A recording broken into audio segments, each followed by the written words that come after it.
يا مساء الفل على السميع. قبل ما نبتدي قصتنا تأكد انك عامل لايك واشتراك عشان الجديد. يلا نبدأ بقصة عم حسن البقال. دي جات لي من الكومنتات وقصة حقيقية بلسان عم حسن.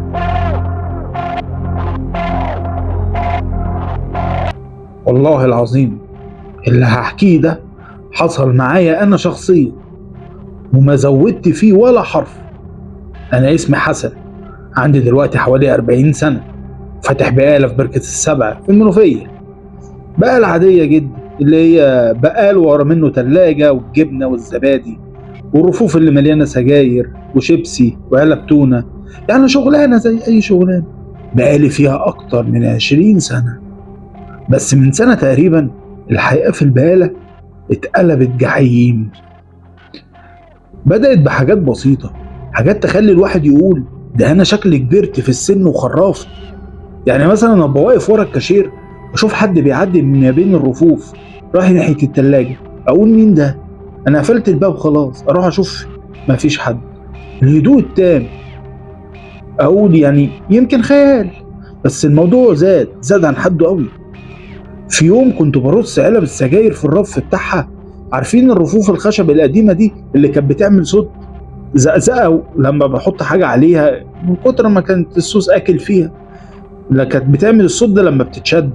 سمعت الصوت ده وكأن حد بيشد رف من ورايا، بس في الناحية اللي فيها ملحات وعلب فول. لفيت بسرعة ومفيش حد بيلمس أي حاجة، الرفوف ثابتة.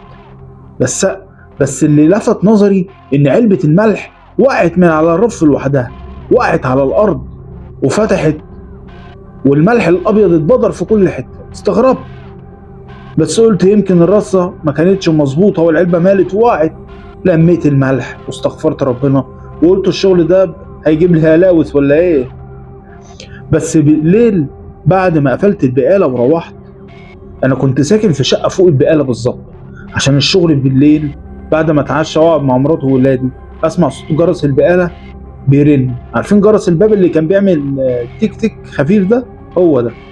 اول مرة سمعته وقمت مفزوع، مين اللي بيخبط دلوقتي؟ ده الساعة 2 بالليل.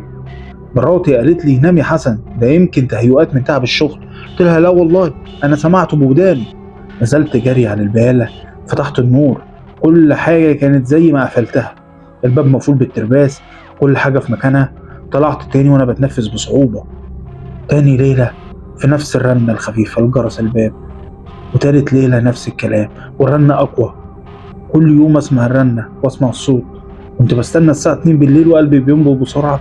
ده مش مجرد جرس، ده جرس بيقول لي أنا موجود. بعد حوالي شهر من القصة دي وفي عز الظهر البقالة كانت فاضية، ما فيهاش زباين.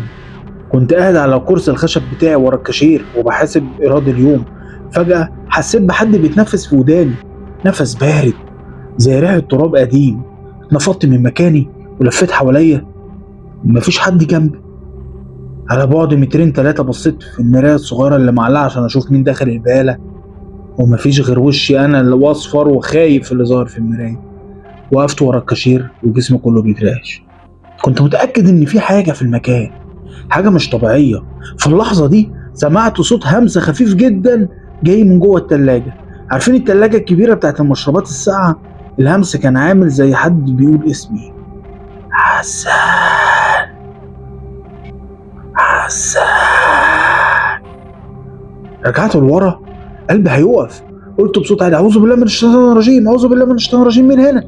الهمس سكت. رحت ناحيه التلاجة بالراحه وفتحت الباب الازاز بتاعها. لقيت ان علب الحاجه الساقعه اللي انا كنت رصصها بالترتيب مترصصه بطريقه غريبه. كانوا عاملين شكل وش غضبان باستخدام العلب، علبتين مكان العينين وعلبه نايمه بالعرض مكان البق. شكل بشع ومخيف. صرخت ورزعت باب التلاجة وطلعت اجري بره البقاله بسرعه، سبت كل حاجه. رحت لشيخ المسجد اللي في بركة السبع، حكيت له كل حاجة. الشيخ سمعني بهدوء وقال لي يا حسن، دي مسة من الجن، أو يمكن حد حسدك وعامل لك عمل. المكان بتاعك ده فيه كائنات ما بتخافش من ربنا. قال لي أعمل إيه؟ قال لي اقرا سورة البقرة كل يوم بصوت عالي في البقالة، واحرص على الأذان في مواعيده، وحط ملح خشن في أركان المحل. وعملت كل اللي قالوا عليه. وجبت شيخ تاني قرا قرآن في المحل ورش مية مقري عليها. في الأول الأمور هديت وارتحت شوية وقلت خلاص الشر زاد. بس بعد أسبوع رجعت تاني، بس المرة دي أبشع. كنت في البقالة والوقت كان حوالي الساعة 9 بالليل، والمحل كان زحمة شوية. في طفل صغير حوالي 5 سنين كان واقف جنب أمه بيبص على الرف اللي عليه الشوكولاتة في التلاجة. فجأة الطفل صرخ صرخة مرعبة، صرخة مش طبيعية. الطفل كان بيبص على تلاجة الآيس كريم اللي جنب الكاشير. أمه حضنته من كتر ما بيصرخ وبتقول له في إيه يا حبيبي، في إيه؟ الطفل كان بيشاور على التلاجة وعينه بتطلع نار من الرعب، وبيقول عمو حسن، عمو حسن، الراجل اللي جوه التلاجة بيضحك لي. كل اللي في المحل بصوا على التلاجة الآيس كريم دي، ليها باب إزاز بس جوه مفيش غير علب آيس كريم اللي هي البيضة والملونة، مفيش أي حد. وأنا وقفت متجمد. الطفل كان بيشاور على وش الراجل، وش أبيض زي التلج. أنا شفته، مفيش غيري أنا والطفل اللي شفناه من قلب الزحمة في المحل. عينه كانت واسعة ومكحلة بالسواد، وكان بيبص لي وأنا يعني وبيضحك. محدش شافه غير الطفل. في اللحظة دي كل الإضاءة في البقالة طفت لوحدها، بقينا في ضلمة تامة. الناس صرخت وجريت على الباب عشان تطلع، ولما النور رجع تاني لوحده بعد دقيقة وسكوت رهيب كده، التلاجة اللي كان الطفل بيشاور عليها كل علب الآيس كريم اللي فيها كانت ساحت وقعت على الأرض. مشكلة مش في كده، المشكلة إن كانت ريحتها ريحة عفن قديم، مش ريحة سكر خالص. طلبت من الناس تمشي وقفلت الباب وقعدت لوحدي في الضلمة. عرفت إن الحاجة اللي جوه دي مش عايزاني أمشي ولا عايزاني أبعد، دي عايزة البقالة. من ساعتها أنا بقيت بعيش في رعب. لما حد يطلب مني أروح أجيب حاجة من آخر الرف قلبي بقى بيقع في رجلي. لما أسمع صوت كيس بلاستيك بيطير في الهواء بتخيل إن ده صوته. وأنا دلوقتي بقيت بخاف أنام فوق البقالة. بروح أنام عند أختي اللي في بلد تانية، بس عارف إن كل يوم لازم أرجع للبقالة عشان ده مصدر رزق. في كل مرة أفتح البقالة الصبح بلاقي إن المفتاح بتاع الباب ده اللي أنا باخده معايا وبقفله كويس بلاقيه متعلق على رف السجاير، وكأنه بيقول لي أنا هنا مش همشي، أنا صاحب البيت دلوقتي. أنا دلوقتي بجمع فلوس عشان أبيع البقالة، أي حد يشتريها هبيعها بخسارة، المهم إن أمشي من جحيم بركة السبع. أنا بقيت بخاف من الضلمة ومن صوت الجرس ومن أي حد بيبص على تلاجة الآيس كريم. ربنا يكون في عوني. وده كل اللي حصل بالظبط معايا، وانا لحد دلوقتي مفيش عندي اي تفسير للي بيحصل. وجبت بدل الشيخ 10 وبرضه الكل بيقول لي ان في الاخر الموضوع انتهى ومفيش اي حاجه، وبعد ايام بسيطه بيرجع ابشع من الاول. انا بحكي لكم دلوقتي عشان فعلا مش لاقي حل. انا هقرا الكومنتات بتاعتكم كلها في الفيديو عشان اشوف اي مفتاح للغز اللي انا فيه. في حاجه تانية مهمه، بقيت بسمع صوت ضحك من التلاجة، ولما بقرب التلاجة عشان اتأكد من الصوت بلاقيه راح للمخزن. المخزن اللي ورا دي أوضة ورا أنا عاملها ورا البقالة عشان أحط فيها كراتين الشيبس والحاجة الساقعة والحاجات الزيادات يعني اللي مش هتتعرض في البقالة. فبالله عليكم قولوا لي أي حل ينقذني من اللي أنا فيه، أو أي حد يجي يشتري البقالة. وده كله كان قراري من سنة. أنا دلوقتي بجمع فلوس عشان أبيع البقالة، اي حد يشتريها هبيعها بخساره، المهم ان امشي من جحيم منه. لكن كل محاوله للبيع بفشل فيها. كل واحد بيجي يتفرج على المحل يلاقي وشوشه بتتقلب مش عارف ليه، بس بحس ان في حاجه غلط. مره واحد اسمه الحاج سعيد راجل كبير وفاهم دخل البقاله عشان يشوفها. اول ما خطى العتبه ريحه التراب والعفن ضربت في وشه، وهو كان لسه بيشم هوا نضيف بره، بس حواليه يعني بص لي يعني بقلق، ولقى علبة تونة بتلف لوحدها على الرف كأنه صباع خفي بيزقها. الحاج سعيد ما استناش وطلع يجري من البقالة وهو بيقول الرزق حرام، الرزق الحرام ما يلزمنيش يا حسن، الرزق الحرام ما يلزمنيش يا حسن. ايه ده؟ هو ما يعرفش ان الرزق مش حرام لكنه مسموم. هو الرزق مش حرام بس مسموم. انا بقيت بخاف من الضلمة ومن صوت الجرس ومن اي حد بيبص في تلاجة الايس كريم. خلاص انا اتجننت رسمي. بقى روتين اليوم بتاعي اني مستني الصوت من التلاجة، وان انا اسمع الجرس، وان انا اشم ريحة العفن، وان الزبائن تفشل من المكان.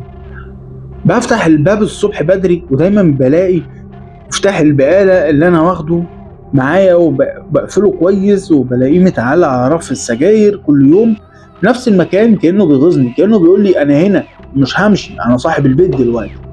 وفي اليوم كنت راجع من صلاة الفجر، الدنيا كانت لسه ضلمة شوية، وأنا بقرب من البقالة لقيت باب التلاجة الكبير بتاع المشروبات الساقعة مفتوح. التلاجة كانت بتطلع دخان أبيض وخفيف من البرودة. قربت بخطوات بطيئة وقلبي بيدق وبيدق فين؟ في وداني. التلاجة كانت فاضية، كل الكنز والأزاز اختفوا، ولقيت بدلهم بقعة كبيرة من الدم الغامق. لقيت دم على الرف اللي تحت، دم لونه بني غامق وريحته زي ريحة اللحم خلاص بقى عافن. وانا واقف مذهول ومبرق سمعت صوت الهمس تاني، مش بس اسمي، المرة دي الهمس كان واضح: حسن، انت نسيت تدفع الحساب، احنا بنصفي دلوقتي.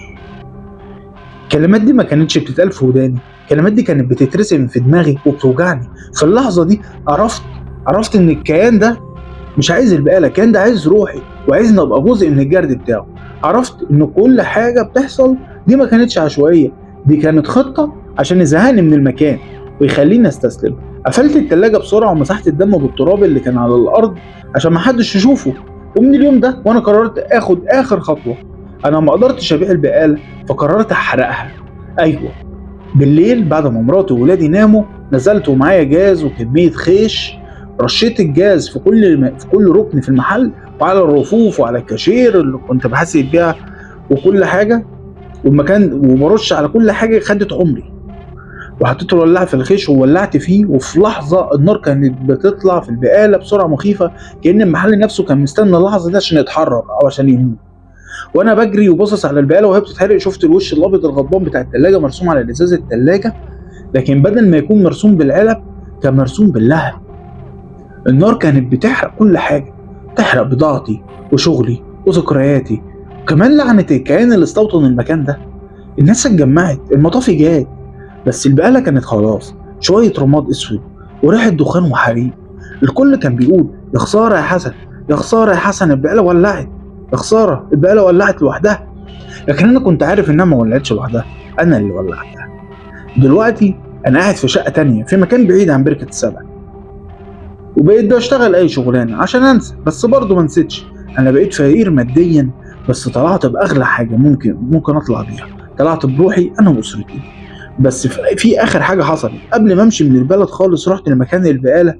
كل حاجه كانت رماد اسود ما عدا حاجه واحده، كانت علبه الملح اللي وقعت لوحدها في اول يوم، كانت محطوطه على الرصيف بيضه ونضيفه كده وما اتحرقتش كانها بتستناني، والمفتاح بتاع البقاله كان محطوط على العلبه من فوق. انا دلوقتي عايش بس الرعب معايا، انا لسه بسمع صوت الجرس بتاع البقاله في احلامي، ولما ببص في المرايه بحس ان وشي بيتحول تدريجيا للون الابيض التلجي اللي شفته في التلاجة. انا مش بس حرقت البقاله، انا حرقت جزء من روحي عشان اطلع بالباقي. كان الله في عوني، ان شاء الله هلاقي حل.